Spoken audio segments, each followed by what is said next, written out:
one way of thinking about Thanksgiving is, I think, remember those Africana Studies categories are categories that apply to any community of human beings. Social structure, who are those people to the structure they find themselves in? Governance, who are they to each other? Ways of knowing, how do they understand the world? Science and technology, how do they adapt or use or invent ways to interact with their environment? Movement and memory, how as they move through time and space do they remember these experiences they've had? Cultural meaning making, what kind of cultural texts and practices do they create in that moment? So those categories apply to any group of humans. We develop them as Africana Studies categories because in the societies and the social structures we find ourselves in over the last 500 years of expanding European colonialism and settler colonialism, we find ourselves in constructs that dehumanize us. And there's no way to really, as Jacob Carruthers and Anderson Thompson and the folks out of Chicago used to say, fight our way back into history without displacing. You can't reform that system. You can't reform it by changing a date from 1787 to 1619 or 1776. No, all those numbers line up in a dehumanizing social structure. So putting some color in it only reinforces its power to keep us in the hierarchy. Anyway, Thanksgiving, you can think about it almost as a form of pan-European cultural meaning making. And then you can think of the holiday itself as movement and memory. And then how does that tie? Well, very quickly, think about it in three separate and related kind of acts. If this is a 3-act play, Thanksgiving, Act 1, the actual crime itself. That's when them white nationalists showed up.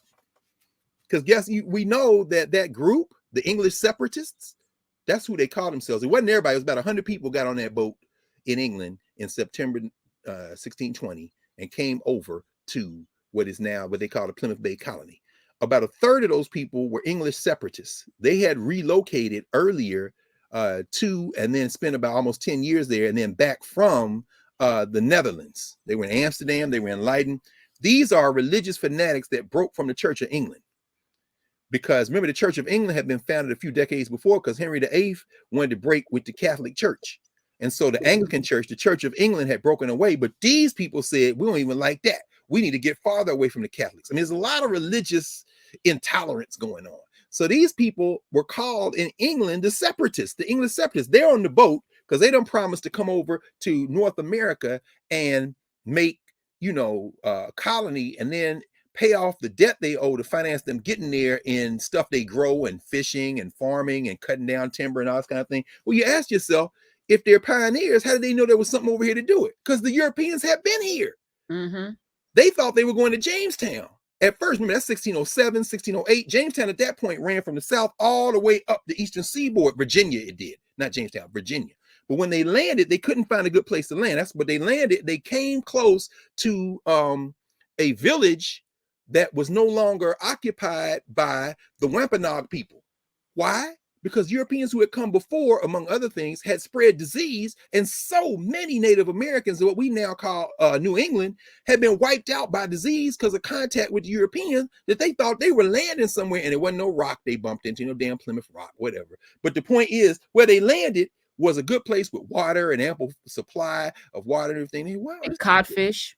How about that? Codfish, Cape. Cod. That's exactly right. So that's Act 1. Now, of course, as they're negotiating with these human beings who are already here, they find somehow, and William Bradford writes about it. Y'all go see Bradford. Bradford is the one who starts talking about pilgrims too, early on. But they ain't known as pilgrims. They come in contact with this indigenous brother named Tisquantum. But of course, the social structure knows him as Squanto. He speaks perfect English. Oh man, you're a genius. You just heard us talking and picked up the language. No, bro. About 5-6 years ago, some of your cousins came. Remember Captain John Smith? They kidnapped my ass and took me to England. He was enslaved by these Englishmen. He learned English in London. Comes back to North America it's what becomes New England, and heads up, and he's the one who kind of shows them how to survive. So by the fall of 1621, they're getting meals, fish, and they this kind of thing. They know how to, but guess what? Their first winter was hard. About half of the 100 died. And guess what happened? Y'all can read it for yourself. Go read Bradford. Well, if you ain't got nothing to eat, you don't know how to fish. This Quantum trying to help you. You can't farm. He trying to show you how to farm. But that first winter done hit. Because remember, they got here in November. So it's about to be winter. He ain't got time yet. I ain't planting no stuff. So as they die, they start having to punish each other. Why? Because you look around and be like, well, we buried so-and-so. Wait, what? What's that dirt doing up off the ground? Hey, what you eating? Yeah. So when you're sitting down to your meal, just realize the first meal many of them religious fanatics ate was each other. So so act one. I mean, I'm saying everybody got to survive, right? Ain't no thing. Later on, you see the chief of the Wampanoag, who are in conflict with other Native Americans who are around, who also don't want contact with the Europeans. But the chief of the Wampanoag is trying to make deals with the Europeans because the Europeans have entered a field of violence that in many ways their entry started. So you see this fight by the time you get to King Philip's War. I mean, it's the whole consequence. But anyway, let's bring that to a close because they do have a meal within a year, but that's probably where they mythologize. But let's fast forward. Let's fast forward to the 19th century. By the 1820s, the 200th anniversary of this, they have morphed into, because Bradford was writing, into this notion of these religious freedom seekers who were looking for safe harbor. And Daniel Webster, at a 200th anniversary of them landing, calls them the Pilgrim Fathers. And the name sticks because it's been floating around. These are the English separatists they call religious fathers now. Anyway, Pilgrim Fathers. With in that same 1820s, you have a woman. This name is very important. Sarah Joseph Hale. Sarah Joseph Hale becomes prominent in the 1820s. And within 10 years, by 1830, she becomes the editor of a journal called Godey's Lady Book. She stays that editor for 40 years until the 1870s. Everybody here knows Sarah Joseph Hale. You know why? Because she wrote a poem in 1830 that everybody knows. The name of her poem, she titled that poem Mary's Lamb. Yeah, we all know Mary had a little lamb. That's Sarah Joseph Hale. She helped raise money to preserve Bunker Hill in Boston. She helped raise money to preserve George and Martha Washington's plantation, Mount Vernon. She was obsessed with national identity, and she said Thanksgiving should be a national holiday. It should be a national holiday. She kept badgering presidents for years. Finally, 1863, I should pause here to say that during the Civil War, guess what? Most of the states and territories in the United States and in the Confederacy celebrated Thanksgiving. Jefferson Davis, president of the Confederate States of America, gave 2 Thanksgiving proclamations during the time of the Confederacy. Why? Because Thanksgiving does not conflict with white nationalism. It is absolutely a white nationalist holiday in the imagination. They're celebrating killing and taking land. So she finally gets the ear of Lincoln. In the fall of 1863, September 1863, in fact, she writes, and Secretary of State Seward drafts a response that Lincoln adopts, and Lincoln proclaims Thanksgiving a national holiday in the fall of 1863 because he said it's going to help with the healing. Because remember, 1863, just before that was Gettysburg. They done lost all these people. All of these people then died. Everybody who died was American, including all the black people who were fighting for their own freedom in the U.S. colored troops. But I'm saying that to say Thanksgiving was seen as a way to build this national identity. Now that's Act 2. Let's bring that to a close. Now Act 3. This is the one that affects all of us. And I love Act 3 the best. Act 3 begins in the 1920s.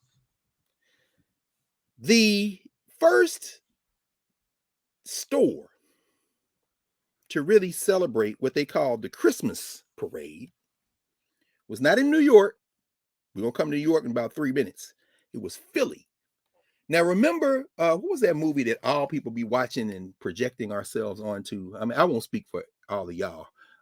What's that one? It was black and white, and they keep remaking it every few years. The little girl, her mama work at Macy's and Miracle on 34th Street. Miracle, a miracle. It's a miracle on 34th Street. It's a miracle on 30. It's a miracle. Some of y'all right now are holding your breath because you love that movie.